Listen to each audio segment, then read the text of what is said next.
This is sort of a tag along to another video we did in October. Yes. Yeah, it was the Scarecrow. It was like the worst case scenario of what happens if this necklace goes horribly wrong. Yeah.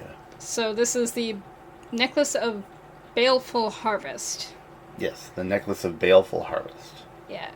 And this will be on... You sent me a bunch of sketches and be like... Yeah. You got a lot of my feedback.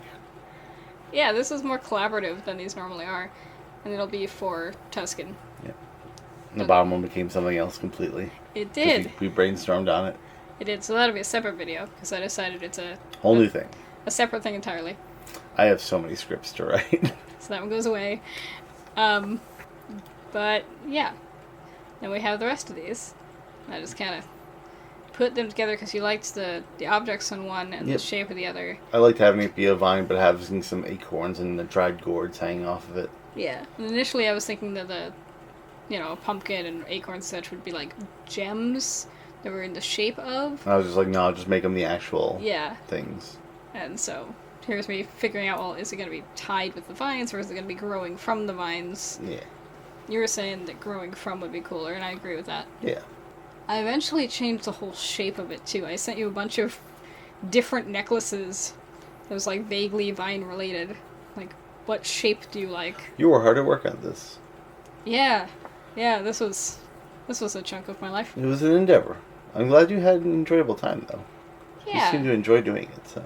I don't always get to design jewelry.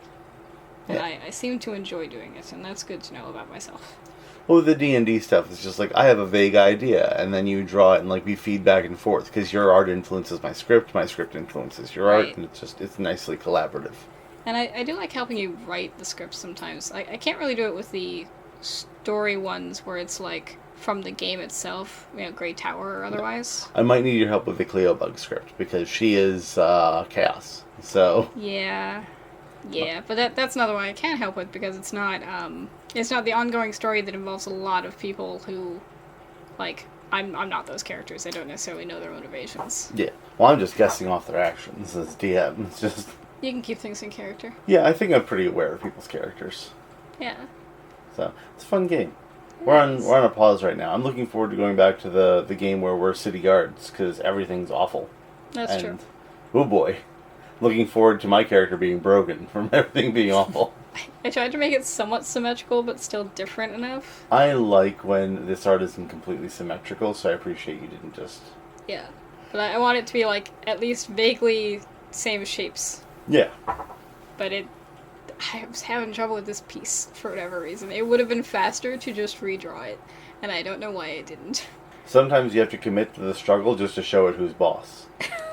Be like, you're not going to get the best of me. I'm going to finish it this way because... Just to spite whatever art no god. one can tell me I can't. And I refuse to admit that I shouldn't have. But I got it. You did. One way or another. You're going to find him. You're going to get it. And I got it. And, yeah.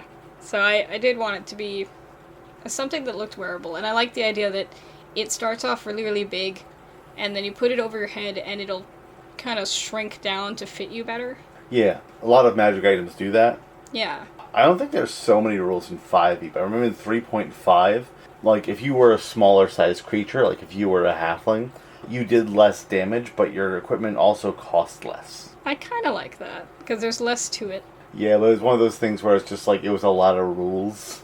Yeah. As much as I love 3 and 3.5, because that's where I really got into the hobby, by the end of it, because they had, like, third-party stuff that was open source, and, like, even with the core stuff, there was so much nonsense, and so much, like, errata and side rules. Yeah.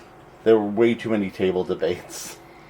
I remember 3.5 and having characters that were super overpowered, and then I tried to do the same types of things in 5, and it doesn't work. Which is for the best, and I know that, but still. You miss this having the kill switch? Yeah. I mean, you could be someone who learns Fireball. Like, that's... No, I don't want Fireball. I wanted to be a Drunken Master monk earlier than I can be. They haven't really done a good Drunken Master, and tattooed. in my opinion. I was also tattooed something. Yeah. No, I agree with you that, like, the old Drunken Master rules were better than the current Drunken Master rules. Yeah. In any case, so working on this, I tried to do a more lineless than I have been doing as of I late. did like that. I liked how it was just pop. It was a pop of color. There wasn't like a border. Yeah. There's me fussing with it a little bit more. You got a futz. I got a futz.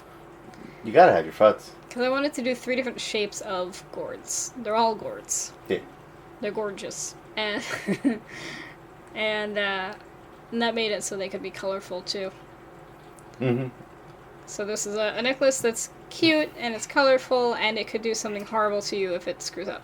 Because that's some of my favorite stuff right there. Yeah.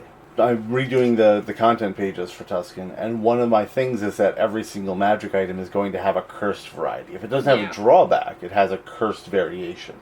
Yeah, I like that a lot. Because I don't use cursed items a lot, but I like them, and I feel like they shouldn't just be like, every item should have a cursed variation, like a troll version. I like the idea that things can screw up, rather than having like a ring or whatever that's always cursed and the wearer just doesn't know about it, to have something that has the potentiality to be cursed. Right, whether it was built maliciously or corrupted. Right. Like, I like magic being like, if you just throw on a magic ring, you're taking a chance. Right. I like that. That is cool to me. But you can't overuse it. That's like a one in every 50 items being cursed is probably the sweet spot. Just enough to make your players nervous. 1 in 20, probably too many cursed items. That's fair. I like the way I shaded this guy. It's very nicely shaded. Those are the gourds just like pop out on the black background. I just love it. I love it. Thank you so much. So this was fun to do.